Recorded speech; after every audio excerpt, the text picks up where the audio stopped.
नमस्कार। ब्रेक के बाद खबरों में एक बार फिर से आपका स्वागत है। मैं हूं हिमलत और खबरों की शुरुआत करते हैं राजधानी रांची से।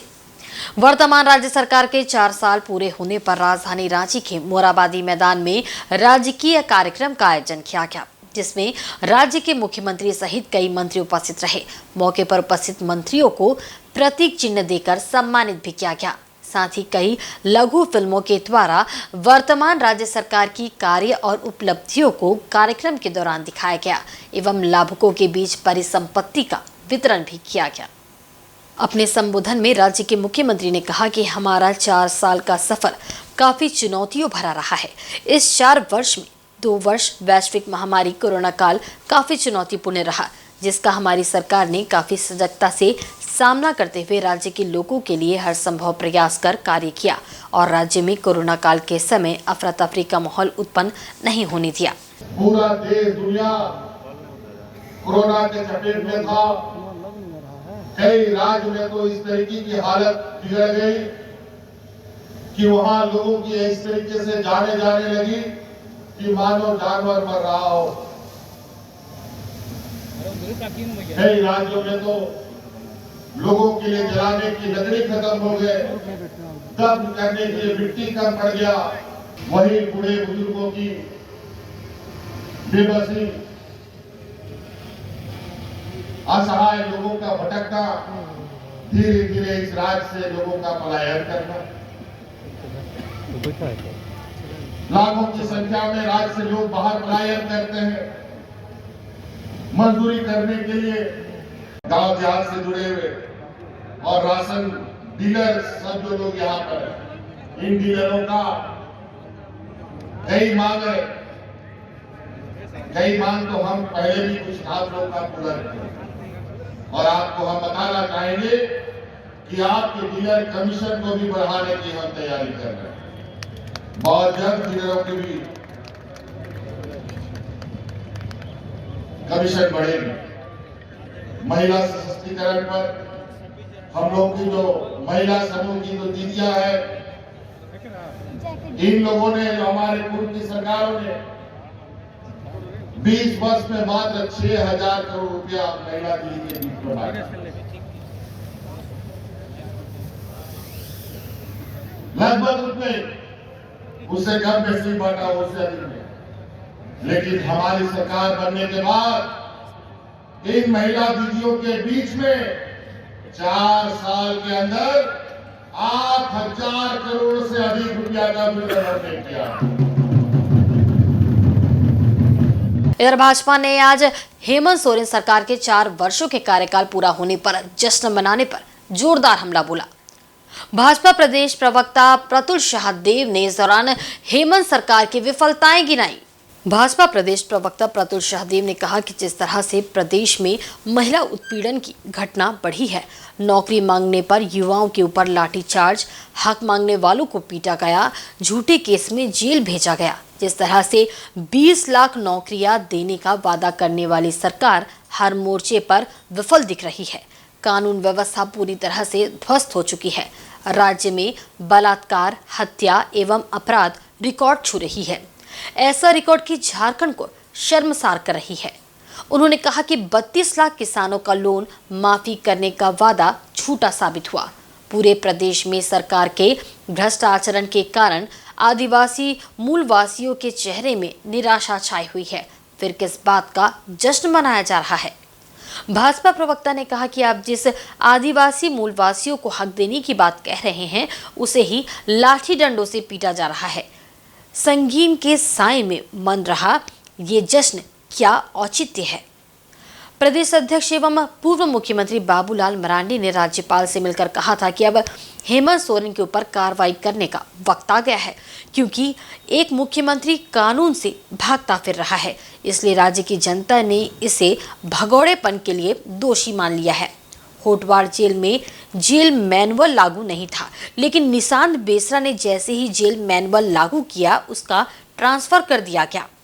प्रतुल शाहदेव ने कहा कि क्या ये 4 वर्षों का जश्न इसलिए मनाया जा रहा है कि 70,000 करोड़ का घपला घोटाला हुआ है?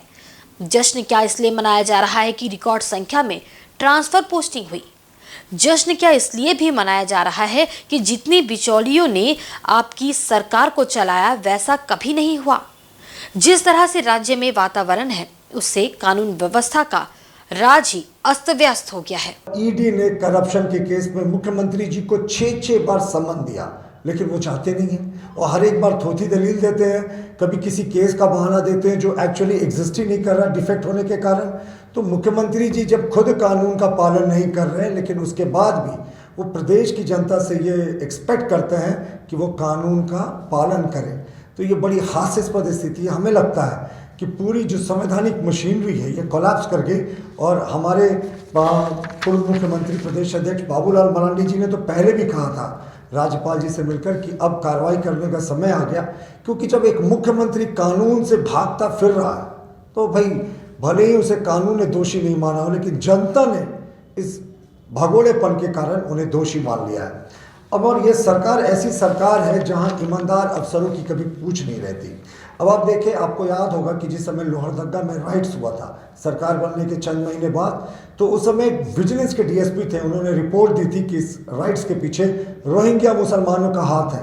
रातों रात उनका तबादला हो गया। आपको याद होगा एक विजिलेंस के बहुत बड़े अधिकारी थे, 2 बड़े अधिकारी थे इनफैक्ट, उन दोनों का ट्रांसफ़र इसलिए हो गया क्योंकि जब मुख्यमंत्री करप्शन के चार्जेस में फंसे थे तो ये एक भाजपा के बड़े नेता के खिलाफ कार्रवाई नहीं करना चाह रहे थे। मुख्यमंत्री जी ध्यान भटकाने के लिए इन पर कार्रवाई का प्रेशर डाल रहे थे। श्री बाबूलाल मरांडी जी ने पहले ही 4 दिन पूर्व ट्वीट करके ये आशंका जाहिर की थी कि इस संथाली आदिवासी बेटे का ट्रांसफ़र कर दिया जाएगा, क्योंकि वो मुख्यमंत्री जी के जितने सत्ता के करीब के दलाल जेल में बंद हैं उनकी सल्तनत को जेल में नहीं चलने दे रहे। और हुआ भी यही, बाबूलाल जी की आशंका को जाहिर करने के महज कुछ दिन के बाद ही इस बेटे का ट्रांसफर कर दिया गया। मुख्यमंत्री जी याद रखिएगा, सरकारें आती जाती रहती है, ये व्यवस्था भी बदलेगी, लेकिन भारतीय जनता पार्टी जैसे ही सत्ता में आएगी हम ये जेल से सरकार चलाने का जो खेल चल रहा है इसकी सीबीआई जांच कराने की अनुशंसा करेंगे। इसकी सीबीआई जांच होगी, उसके बाद सारी चीजें स्पष्ट हो जाएंगी।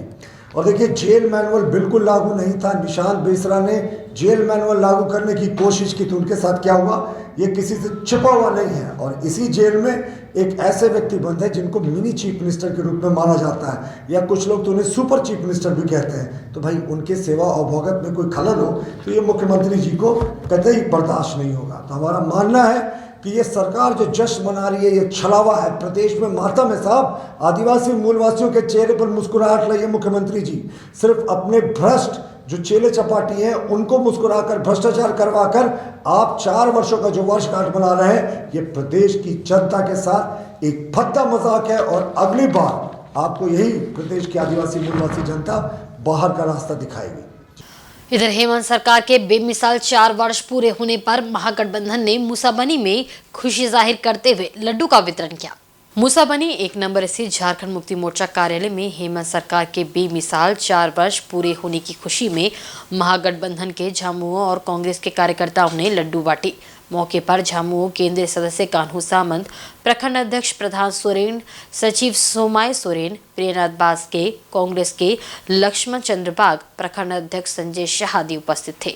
इस मौके पर सभी ने एक दूसरे को लड्डू खिलाए तथा आम लोगों के बीच भी लड्डू का वितरण किया। मौके पर हेमंत सरकार को लेकर जमकर नारेबाजी भी की गई। हम लोग आज मूसाबनी प्रखंड समिति की ओर से 4 साल का आजकल जो पूरा हुआ महागठबंधन सरकार का, हेमंत सरकार का, उसमें कई घटनाएं, कई परिस्थिति इस तरह का आई। आप लोगों ने देखा कि 2 साल कोविड में हम लोग किस तरह से हम लोग कार्यक्रम करते हुए हम लोग 4 साल में हम लोग पूरा किए, और किस तरह इस सरकार को विपक्ष के द्वारा ईडी उडी करके कितने मैंने उनको परेशान किया गया। फिर भी 4 साल कैसे परिस्थिति में हेमंत सरकार पूरा किया, ये किसी से छिपा हुआ नहीं है। और अभी हाल आपने देखा कि खनन पट्टा में भी उनको जो याचिका दायर किया गया तो उसको खारिज कर दिया, और हेमंत सरकार को उस पर भी राहत मिला। इसीलिए पूरा झारखंड राज्य में गरीबों का पूरा दुआ है उनके ऊपर। और वैसे परिस्थिति पूरा 4 साल हेमंत सरकार ने आज पूरा किया, जिसमें हम लोग लड्डू का वितरण किए। वहीं नेशनल एजुकेशन कमेटी के EPS 95 के पेंशनरों ने अपनी 4 सूत्री मांगों को लेकर जमशेदपुर के भविष्य निधि कार्यालय में डिप्टी कमिश्नर को 4 सूत्री मांग पत्र सौंपा।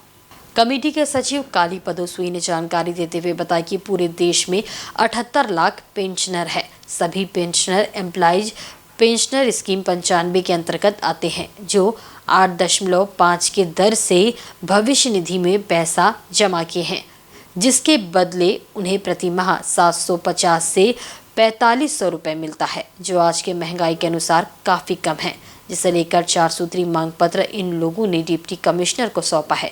इसी के तहत इन लोगों ने 7 दिसंबर से दिल्ली के जंतर मंतर और रामलीला मैदान में अनशन दिया था, जहां केंद्रीय श्रम मंत्री भूपेंद्र यादव के आश्वासन के बाद अनशन स्थगित कर दिया गया, लेकिन अभी भी ये लोग अपना अभियान पूरे देश में जारी रखे हुए हैं। उन्होंने अपनी 4 सूत्री मांगों के बारे में बताते हुए कहा कि पेंशन की राशि को बढ़ाकर न्यूनतम राशि 7,500 करने, सरकारी कर्मचारी और MP MLA की तरह DA देते हुए उसमें बढ़ोतरी का प्रावधान करने, पेंशनर लाभार्थी के पति पत्नी को निःशुल्क चिकित्सा सुविधा देने, बंद ट्रांसपोर्टर सेक्शन के पेंशनरों को 5,000 देने की मांग की गई है। 31 दिसंबर तक मांगों को पूरा करने को कहते हुए जमशेदपुर के भविष्य निधि कार्यालय में डिप्टी कमिश्नर को और उनके माध्यम से प्रधानमंत्री एवं श्रम मंत्री को मांग पत्र सौंपे, अन्यथा उसके बाद दिल्ली के जंतर मंतर में आमरण अनशन पर बैठने की चेतावनी इन लोगों ने दी है। का तरफ से इकट्ठा हुए हैं और हम लोग का रघुनाथ पांडे जी का नेतृत्व में आज हम लोग ज्ञापन सौंपने के लिए यहाँ पर आए हैं। एक्चुअली ये आंदोलन हम लोग का NSE का तरफ से सेंट्रली दिल्ली में चल रहा है, आज करीब करीब 9 साल हो गया। तो अभी फिलहाल 7 तारीख से हम लोग का वहाँ धरना क्रमिक अनशन चालू था, साथ साथ आमरण अनशन भी चल रहा था कमांडर अशोक राउत का नेतृत्व में। राष्ट्रीय नेता जो है हमारे लोग का पेंशनर का राजावत जी और हमारा अशोक राउत जी। तो अभी ये अनशन को आश्वासन दिया गया, अनशन स्थगित अभी फिलहाल है, क्योंकि आश्वासन दिया गया कि हम लोग 31 दिसंबर तक हम लोग का फाइनल हो जाएगा। खुद हमारा लेबर मंत्री जो है भूपेंद्र यादव जी आए थे, उन्होंने बंद कराया इसको कि आप लोग बुजुर्ग आदमी है, इस अनशन में मत रहिए, इतना ठंड में हम लोग आपका काम जल्दी करेंगे। तो NSE का तरफ से अभी स्थगित किया गया है। अगर ये 31 तारीख तक पूरा नहीं होता है, फिर आमरण अनशन के लिए हमारा सेंट्रल लीडर जो है NSE का, वो लोग यहाँ पर अपना अनशन जारी रहेगा। और जब तक हम लोग का ये मांग पूरा नहीं होता है, तब तक हम लोग का ये संग्राम चलते रहेगा। और सारे देशव्यापी ये चल रहा, हर एक प्रदेश में, सारे देश में ये वाला चल रहा। कुछ और इसको अडॉप्ट भी कर लिया। हाँ, तो इसमें ऑलरेडी हम लोग का मेनली फोकस है दिल्ली में इसका अनशन चल रहा है। अभी फिलहाल स्थगित है, लेकिन अगर इसको 31 दिसंबर तक पूरा नहीं किया गया तो फिर से हम लोग का आमरण अनशन वहाँ पर जारी रहेगा। वहीं पूर्वी सिंहभूम जिले के पोटका के तेतला में Shah sponge and power limited company के विस्तारीकरण को लेकर जन सुनवाई का आयोजन किया गया। जन सुनवाई के दौरान लोगों ने कंपनी के विस्तारीकरण का समर्थन करते हुए 95% लोगों को रोजगार देने समेत शिक्षा आदि को लेकर मांग रखी।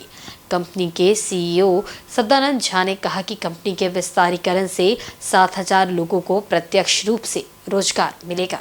पर्यावरणीय स्वीकृति को लेकर Shah sponge and power limited द्वारा कंपनी के विस्तारीकरण को लेकर जन सुनवाई का आयोजन किया गया, जिसमें SOR दीपक कुमार की अध्यक्षता में जन सुनवाई शुरू हुई, जिसमें झारखंड राज्य प्रदूषण नियंत्रण पार्षद के क्षेत्रीय पदाधिकारी राम कुमार, अंचल अधिकारी निकिता बाला आदि उपस्थित रहे। इस दौरान प्लांट एरिया के आसपास के सैकड़ों ग्रामीणों की उपस्थिति में जन सुनवाई प्रारंभ हुई, जिसमें क्षेत्र के पूर्व जिला परिषद सूरज मंडल मुखिया, ग्राम प्रधान समेत कई गणमान्य लोग उपस्थित रहे।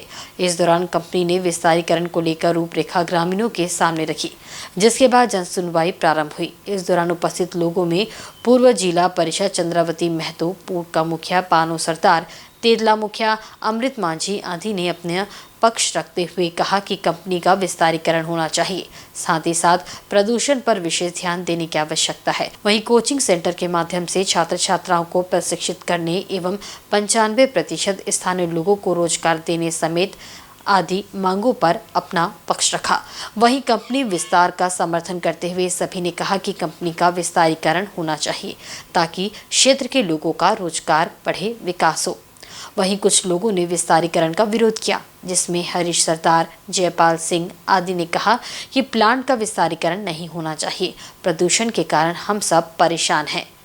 वहीं कंपनी के सीईओ सदानंद झा ने कहा कि इस प्लांट के विस्तारीकरण से 7,000 लोगों को प्रत्यक्ष रूप से रोजगार मिलेगा, इससे उत्पादन बढ़ेगा। विस्तारीकरण के तहत रोलिंग मिल एवं पावर प्लांट को बढ़ाया जा रहा है। पंचायत भवन कंपाउंड में किया गया है। यहाँ पे लोग अगल बगल के सभी जगहों से आए हुए थे।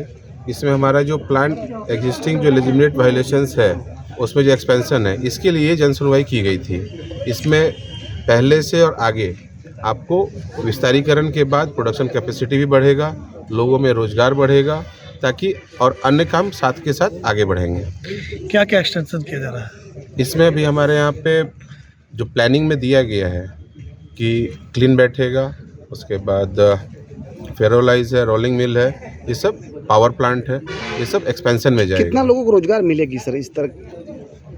ये अगर प्लांट फुल फ्लेजेड एक्सपेंडेड हो जाएगा तो लगभग में 6 से 7 हज़ार आदमियों को रोजगार मिलेगा। जमीनी स्तर की कंपनी का विस्तारीकरण हो रहा है, बहुत अच्छी बात है। इससे जितने भी पंचायत क्षेत्र के एवं पोषक क्षेत्र में जितने भी पंचायत आते हैं, उनमें से सर्वप्रथम सभी का कहना था कि रोजगार, सही मायने में रोजगार की व्यवस्था होनी चाहिए।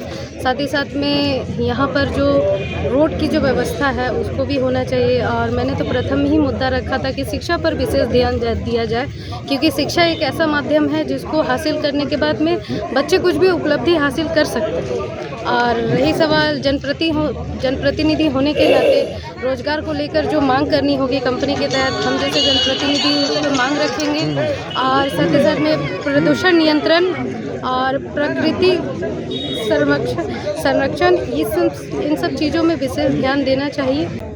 का जो मैनेजमेंट है वो विस्तारीकरण का जो सोचा है बहुत ही अच्छा है, क्योंकि यहाँ का युवा बहुत धीरे धीरे बेरोजगार होते जा रहा है। आप लोग देख रहे हैं खेतीबाड़ी का स्थिति अभी यहाँ कुछ है नहीं वैसे। यहाँ सिर्फ एकमात्र बचा हुआ है रोजगार। अगर रोजगार नहीं होगा तो आदमी कैसे करके चलेगा? अभी एक आदमी का कम से कम मिनिमम रोजगार होना चाहिए ताकि एक परिवार चल सके। इसके लिए हम लोग को पहला है कि इस क्षेत्रों में देख रहे हैं कृषि का तो कोई ये नहीं है, बारिश कब हो रहा नहीं हो रहा है। अब इस क्षेत्रों में एक कंपनी था सीमेंट प्लांट, वो बंद हो चुका है। उसका बहुत सारा लेबर बेरोजगार होकर आज पलायन कर चुका है, क्योंकि उसके पास रोजगार नहीं। कहीं जाकर बाहर में आदितपुर में काम कर रहा है, कोई टाटा में काम कर रहा है, कोई बाहर में कहीं दूसरा जगह में काम कर रहा है। आज हम लोग अगर यहाँ विस्तारीकरण करेंगे तो ये कंपनी बढ़ेगी तो और सारा आदमी को रोजगार देगा। हो रहा है, उसके लिए जन सुनवाई हुआ, अच्छा बात है। और कंपनी बैठना भी चाहिए, ये नहीं कि नहीं बैठना चाहिए, क्योंकि साथ में मेरा एक ही कहना है कंपनी को प्रदूषण का बारे में बहुत सारे लोग जो बोला, इसमें विशेष करके प्रदूषण का बारे में वो देखना चाहिए, उसको समझना चाहिए, ताकि उसको भी कंट्रोल होना चाहिए। शाह स्पंज आयरन का लोक सुनवाई थी, उसके विस्तारीकरण परियोजना की सुनवाई। क्या आयरन का प्रोडक्शन बढ़ेगा, रोलिंग मिल का लगेगा, उसका बढ़ेगा, और फिर एलवाइज भी बढ़ेगा। कुछ दिन पहले इनसाइड झारखंड न्यूज ने चक्रधरपुर में बदहाल NH 75 सड़क को लेकर खबर दिखाई थी। इस खबर को लेकर मानवाधिकार कार्यकर्ता बैरम खान ने पश्चिमी सिंहभूम में बदहाल NH 75 के सड़कों की शिकायत मानवाधिकार से की थी, जिस पर आयोग ने संज्ञान लेते हुए इस मामले पर केस दर्ज कर लिया है। बैरम खान ने आयोग को लिखे पत्र में कहा है कि जिला पश्चिमी सिंहभूम की सड़कें बदहाल है। NH 75 सड़क जर्जर होने के बावजूद जिला के NH के पदाधिकारियों द्वारा सुधि नहीं ली जा रही है, जिसके कारण आम आदमी को इसकी कीमत चुकानी पड़ रही है।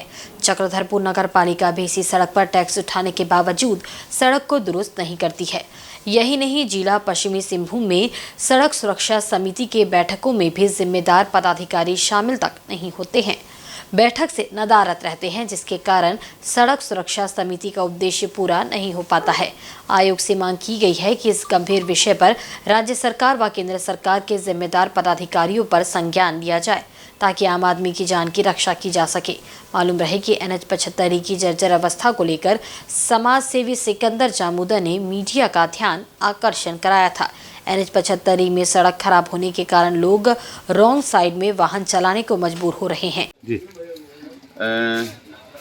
जिला पश्चिमी सिंहभूम का जो NH-75E जो सड़क जो बदहाल सड़क है, पिछले दिनों एक टीवी डिबेट में टीवी मीडिया के माध्यम से चर्चा करने का मौका मिला था और ये मामला सामाजिक कार्यकर्ता सिकंदर जामुदा के द्वारा बीच बीच में उठाया गया था और मामला काफ़ी चिंताजनक था। इस मामले पर हमारे द्वारा जो है राष्ट्रीय मानवाधिकार आयोग में जो है एक जो है शिकायत दर्ज कराई गई थी, जिस पर हमारा ये प्रमुख मांग था, क्योंकि ये सेंट्रल का ये राजमार्ग है और वहाँ के जो पदाधिकारी जिला चाईबासा में रहने के बावजूद इस मामले पर गंभीर नहीं थे और नगर पालिका द्वारा इनका टैक्स भी लिया जाता है सड़कों पर बैरिकेडिंग लगा के। तो ये देखा जा रहा था कि राज्य सरकार हो चाहे केंद्र सरकार हो, इनके पदाधिकारी द्वारा जो है सड़कों का जो रख रखाव होता है वो किसी तरह से भी नहीं हो रहा था। तो अब हम लोग को कमीशन से उम्मीद है कि कमीशन इस मामले पर शिकायत को जो एक्सेप्ट किया है, उस पर एक केस दर्ज हुआ है। केस नंबर जो है 1555/34/18/2023 ये दर्ज है, ये केस नंबर है और उम्मीद है कि राष्ट्रीय मानवाधिकार आयोग के जो chief justice, retired chief justice है मिश्रा सर, उनके द्वारा जो है इस पर जो है राज्य सरकार के पदाधिकारी को, केंद्र सरकार के पदाधिकारी को नोटिस जारी होगा जल्द ही और इस पर यकीनन जो है इस सड़क की बदहाली जो है अब हमें उम्मीद है कि अब ख़त्म होगी और सड़कें जो है इस नोटिस के बाद में यकीनन बनना शुरू होगा। साथ में राजाराम गुप्ता भी थे। जी हाँ, उस वार्ता पे जो है हमारे साथ एडवोकेट और जिला में जो है सड़क सुरक्षा समिति के सदस्य राजाराम जी भी थे टीवी मीडिया के चर्चा पर और इस पर लगभग हम लोग कई बिंदुओं पर हमारे चर्चा हुआ था और इस विषय पर भी गंभीर हुए थे कि राज्य स्तर के जो पदाधिकारी है, विशेषकर सिविल सर्जन का नदारत रहना, वन विभाग का नदारत रहना, NH-75E के पदाधिकारी का नदारत रहना या फिर फॉर्मेलिटी के रूप में किसी एक कर्मचारी को भेजकर क्वारम को पूरा कर लेते थे। तो ये चिंताजनक है, जिसका खामियाजा आम आदमी को भुगतना पड़ रहा है, गंभीर चोटें लगती है या मौत हो जाती है। तो इसके लिए जो है सिविल सोसाइटी को भी आगे आना चाहिए, जो भी सामाजिक वर्ग के जो संस्थाएं हैं उन्हें भी जो है अब इसको एक ज्वलंत मुद्दा है और इसके लिए जो आवाज़ उठानी चाहिए किसी भी रूप में। हमने एक छोटी सी कोशिश की है, मीडिया बंधुओं ने, विशेषकर टीवी मीडिया ने एक जो है विशेष अभियान चलाया है, इसके लिए भी उनका सराहनीय प्रयास है और सामाजिक कार्यकर्ता सिकंदर जामुदा जी का भी जो है लगातार प्रयास रहा है, उनका भी जो है बेहतर प्रयास है। जनप्रतिनिधियों को भी इसमें विशेष ध्यान देना चाहिए अपने स्तर से इस मामले को उठाने के लिए। दुर्घटना कम से कम हो और ना हो, नहीं देखिए, प्राथमिकताएं तो यही होती है कि दुर्घटना ना हो, लेकिन कुछ दुर्घटनाएं कभी अनहोनी के रूप में हो जाती है, लेकिन इस तरह की जो बदहाल सड़क है ये तो होनी को माने बढ़ावा देता है। ऐसा कोई दिन ना हो कि एक्सीडेंट का खबर ना आया। जी, इसमें कोई दो राय नहीं। आप कहीं भी देख लें कि विशेषकर NH-75E का हो चाहे ये चगदरपुर आपका रेड जोन में आता है, हाट गमरिया रेड जोन पर आता है। हमारे क्षेत्र के जो है मतलब सबसे ज़्यादा रेवेन्यू उठा के देने वाले भी सड़कें यही है, लेकिन इसकी बदहाली अगर ये हाल है तो फिर और जगहों का क्या हाल होगा। सरकार का हमेशा करोड़ों रुपए का जो है ये बताया जाता, करोड़ों रुपए खर्च हो रही, लेकिन कहाँ हो रही है। तो ये जांच में सब आ जाएगा कि कौन लोग जो है चिंताजनक है, कौन पदाधिकारी कितना चिंतन में रहते हैं, ये सब चीज़ें आ जाएंगी। उम्मीद है कि कुछ ना कुछ तो बेहतर होगा इन सड़कों पर। इधर आदित्यपुर नगर निगम के सहायक नगर आयुक्त शंभू प्रसाद कुशवाहा ने आदित्यपुर कांड्रा मुख्य मार्ग जियाडा प्रशासनिक भवन के समक्ष चल रहे सफाई कार्यों का औचक निरीक्षण किया। इस दौरान आयुक्त शंभू प्रसाद ने सफाई संवेदक और एजेंसी को बेहतर तरीके से काम करने का स्पष्ट निर्देश दिया। नगर आयुक्त शंभू प्रसाद ने बताया कि औचक निरीक्षण के दौरान सफाई कार्यों की मॉनिटरिंग के साथ सफाई संवेदक एजेंसियों द्वारा संख्या बल के अनुरूप सफाई कर्मियों से कार्य कराया जा रहा है। इस मौके पर उनके साथ सिटी मैनेजर देवाशीष प्रधान, साफ सफाई कार्य के प्रभारी शशि शेखर भी मौजूद रहे। आदित्यपुर के मुख्य सड़क समेत चौक चौराहों पर सफाई कार्य के औचक निरीक्षण के अलावा कॉलोनी, आवासीय क्षेत्र और बस्तियों में गंदगी के अंबार के मुद्दे पर सहायक नगर आयुक्त ने बताया कि वार्ड क्षेत्र में भी सफाई कार्यों की समीक्षा और निरीक्षण किया जाएगा। इसमें हम लोग जो है वो निगम के अंतर्गत जो हम इसे शिकायत आते रहता है, हमारे वार्ड में खड़ा हुआ रहता है। हमारे निगम क्षेत्र में वो लगभग 300 से 300 आसपास में लेबर कार्यरत हैं। वहीं सरागा खरसवा जिले के ईचागढ़ प्रखंड क्षेत्र के रघुनाथपुर गांव में बिजली का पिलर गाड़ रहे एक बिजली कर्मी की अचानक बिजली आ जाने से मौके पर ही मौत हो गई। सूचना मिलते ही ईचागढ़ पुलिस घटनास्थल पर पहुंची व पंचनामा के बाद शव को कब्जे में लेकर पोस्टमार्टम के लिए सरायकेला सदर अस्पताल भेज दिया। जानकारी के अनुसार बिजली बोर्ड की ओर से ठेकेदार सुधांशु कुमार के अंडर में पोल गाड़ने का काम कर रहे ठेका मजदूर देवघर जिले के करो प्रखंड के नागादुरी गांव निवासी 55 वर्षीय राम गुलाम मंडल 11,000 वोल्टेज की चपेट में आ गए, जिससे मौके पर ही उनकी मौत हो गई। बताया जा रहा है कि सड़क किनारे बिजली के तारों को ऊंचा करने के लिए नया खंभा गाड़ने का काम हो रहा है। नया बिजली खंभा गाड़ने का कार्य रघुनाथपुर गांव में किया जा रहा था, जिसमें ठेका मजदूर लाइनमैन से बिजली कटवाकर पोल गाड़ने का काम कर रहे थे। बिजली खंभा को गाड़ने के दौरान अचानक बिजली विभाग द्वारा बिजली बहाल कर दी गई। जैसे ही बिजली आपूर्ति चालू हुई, वैसे ही बिजली का 11,000 तार पोल से लगकर टूट गया। बिजली तार की चपेट में आने से काम कर रहे मजदूर की मौके पर ही मौत हो गई। वहीं 1 दर्जन ठेका मजदूर घायल हो गए। काम कर रहे मजदूर चिंतामणि सिंह ने बताया कि हम लोग बिजली बोर्ड की ओर से ठेकेदार के अंडर में पोल गाड़ने का काम कर रहे थे। बिजली विभाग द्वारा बिजली काट दिया गया था। उन्होंने कहा कि अचानक बिजली आपूर्ति चालू कर दिया गया, जिससे बिजली तार की चपेट में आने से मौके पर ही राम गुलाम मंडल की मौत हो गई। उन्होंने कहा कि बिजली विभाग की लापरवाही से एक की जान चली गई, वहीं कई घायल है। उन्होंने कहा कि मृतक के परिजनों को समुचित मुआवजा दिया जाए। हम लोग को मालूम नहीं था कि यहाँ 2-2 लाइन है, दोनों फीटर का अलग अलग लाइन है कि मालूम नहीं। मिस्त्री उसी के वो हम लोग जैसे वहाँ फुटबॉल मैदान के पास जम्फर खोलवाया और बोला कि जाओ काम करो तुम लोग, वहाँ कोई दिक्कत नहीं होगा। अचानक एक पॉल खड़ा किया, दूसरा पॉल में आया और इस तरह घटना हो गया। इसका क्या नाम है? राम गुलाम मंडल। कितना उम्र होगा? उम्र वही 55 के आसपास में। क्या नाम है? कहाँ का है? देवघर डिस्ट्रिक्ट। और आज के बुलेटिन में बस इतना ही। कल फिर हाजिर होंगे कुछ नई खबरों के साथ। तब तक देखते रहिए इंसाइड झारखंड न्यूज़। नमस्कार।